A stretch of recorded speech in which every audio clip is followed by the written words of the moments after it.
Assalamu alaikum warahmatullahi wabarakatuh. Welcome back everyone to this English class, and I hope each one of you out there is doing great.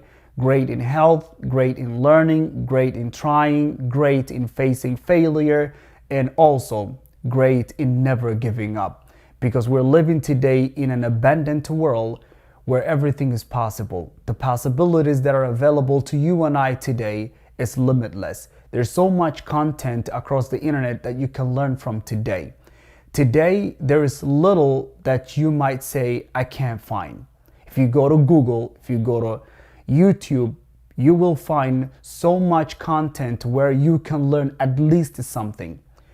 You can never say that I'm at age where I can never learn. You will always have, as long as you're alive and walking and healthy, you have the time to learn. Never stop learning, because that's how your mind grows. That's how you become eloquent. That's how you grow. Now today here in this lesson, we're going to learn possessions. And what's the meaning of possessions?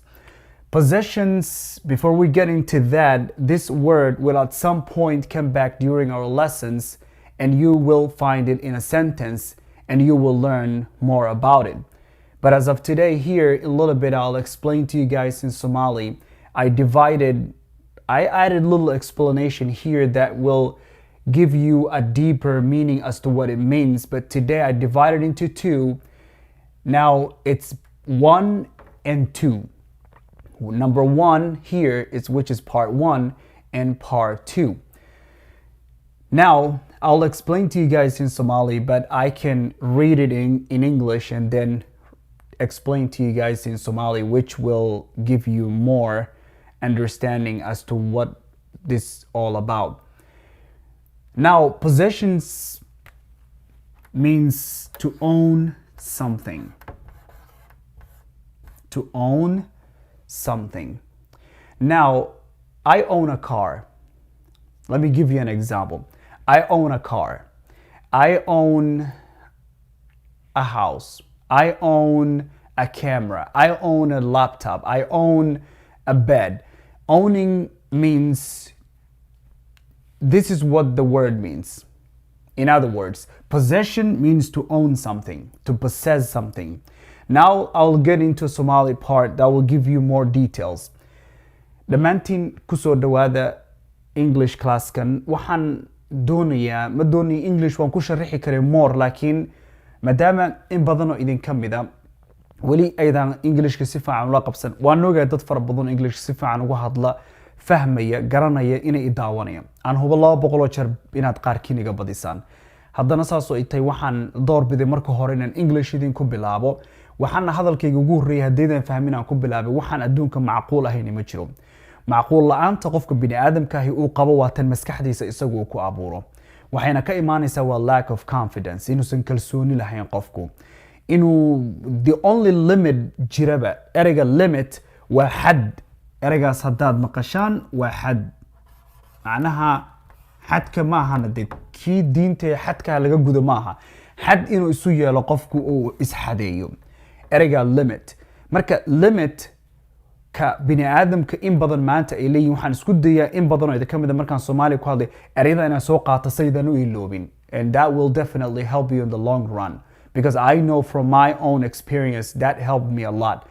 Aniga ahaantayda markaan fiiriyo noloshaydii wax badan bay iga soo caawisay. Markuu macallinku marka qaarkood Englishka sharaxayo oo noo sharaxayo, wuxuu ku reebi jiray English oo kaliya. Wuxuuna dhihi jiray casharka inaa fahanteen baan filayaa. Waan xusuustaa Macallin Cabdirasaaq markii ugu dambeysay Norway buu joogay. Ilaahay subxaanahu wa tacaala adduunyo aakhira meeshuu ka joogaba Allah ku xifdiyo. Aad buu noogu dadaali jiray run ahaantii macallinkaas markay noqoto Englishka. Marka runtii wax badan bay ka caawinaysaa, wax badan bay adiga ku taraysaa, wax badan baa kaalmo maaragtay ay kuugu noqonaysaa markaan waxyaabaha qaarkood ku hadlo oo aan idin soo gudbiyo. Ereygan marka waa limit, waa xad. marka the only limit markaan dhaho waa xadka keliyood leedahay. The only limit that you have is the one that you created in your mind. That does not even exist. It's just what you believe. Aaminaadaada ka timid, that you believe you cannot do, you cannot learn. bini aadan badan oo waxaa jira fariimo marka ay soo qortaan ma baran karo, uma malaynayo luqadda inaan fahmi karayo, uma malayn problem wuxuu ka taagan yahay the number one problem is because you believe that xaqiiqo ma aha ilaahay maskaxda waa ku siiyey you have the brain you can learn you have the resource it's available to you there is no day in this world I mean the last haddii la fiiriyo 100 years or 50 years if you go back in history there is no better day today we have so much this world is abundant waxaan joognaa adduunyo hodan ah maanta you have your phone and you can learn so much from your phone you can go to Google and search it and boom it's available to you maanta adduun waxaan joognaa Google haddaad ka baartid kaliya kugu filan tahay wixii wuu kuu soo baxaya but are you one of those people out there one of those unique people who are willing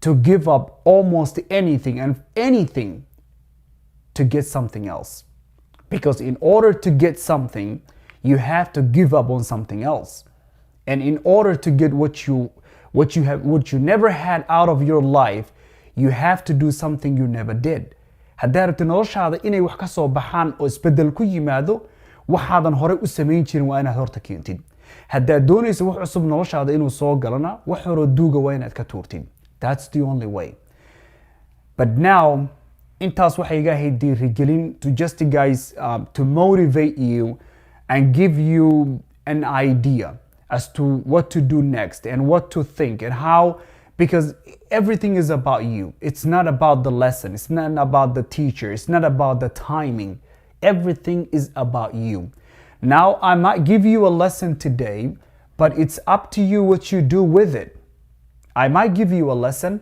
but it's all up to you what you do with it adiga ku taala waxaad ku sameeyay waxaan ku dhigo if you just write down something and you throw the book somewhere and you never read that again and the only time you pick up that book is the next lesson then you will never learn kugu adkaanaysa inaad casharka markii aan la dhigo ka bacdi buugga meel iskaga tuurto waxba aadan xifdinin aadan qorqorinin example adiga aadan ka soo bixbixinin there's so much content available on YouTube that can help you haddaadan waxyaabo badan oo YouTube ka xataa ku jiradan isku caawininin then it's going to be a big problem to you but it's a problem that you're creating yourself adigu baa dhibkan isu abuuraysid marka si marka caqabada aad uga gudubtid always isku day no matter what it takes waxay doontaba ha kugu qaadato inaad isku daydid inaad shaygan baratid xifdidid micnihiisa meel dhigtid qalbigaaga ku weelaysid waad baranaysaa marka nothing is wax aan ku fududaan adduunka ku fududaanayn ma jiro dadaalka haddaad ku bixisid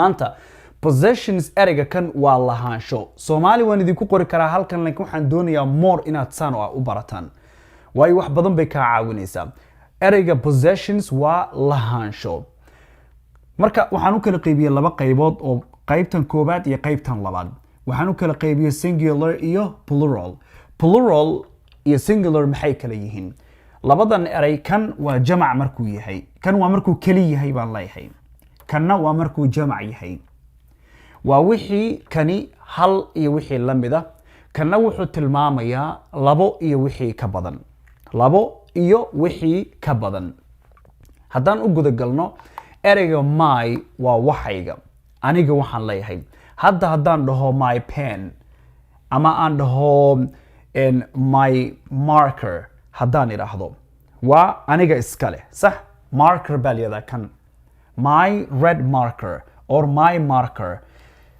ereyga marker sidan ayuu u qoran yahay waxaa laga yaabaa waxaan ogahay markaan kalaaska joogi jiray macalinka waxaan isweydiin jiray talo waxa uu yiri muu meesha ku qoro aan ka qortee marka kan waxaa layihahdaa marker this is a marker marka marker anaa iska leh kan this is my marker your waa adigu waxaad leedahay haddaan ku iraahdo your car waa baabuurkaaga your car waa keliga kan waa markaad ka hadlaysid qof rag ah oo aad leedahay wixiisa kan si kale haddii loo dhigo waa wixiisa maxaan oranaynaa marka his car